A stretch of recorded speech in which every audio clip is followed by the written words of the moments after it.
تو اپنے جتنے متعلقین ہیں جن سے کچھ اونچ نیچ ہے، کوئی اونچ نیچ ہے، اللہ کے لیے ان سے معافی تلافی کر کے جائے، خالق کا حق بھی ادا کرنا، اس سے بھی معافی مانگنا، مخلوق کے ساتھ بھی اپنا معاملہ صاف کر کے، کسی کا حق اپنے ذمے نہ لے کے جائے،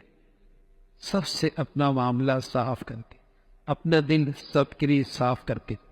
اللہ کے لیے معاف کر کے جائے۔ آپ کا جھک جانا ہی آپ کی بلندی ہے،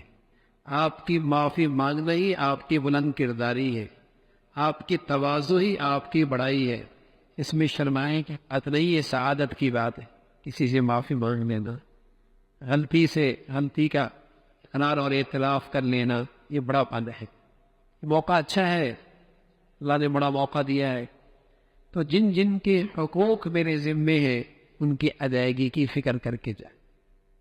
ان کی ادائیگی کی فکر۔ کسی کا یہ ہو گئی، بس اوقات لوگ اٹھتے بیٹھتے ساتھ ہیں، ہوتا ہے، لیکن ہمت نہیں ہوتی ہے ان سے معافی مانگنے کی، تو نہیں کہتے بھائی کہا سنا معاف کر دو، بھائی میرا کہا سنا معاف کر دو، ٹھیک ہے نا۔ اب تو میسج بھی کر سکتے ہیں اپنے جاننے والوں کو، بھائی میرا کہا سنا معاف کر دے، تو یہ آپ کا معافی مانگ لینا دل سے، یہ بھی کافی، ٹھیک ہے نا۔ کوئی معاف کرے نہ کرے وہ اس کا معاملہ ہے، آپ معافی مانگ، آپ اپنا دل صاف کر،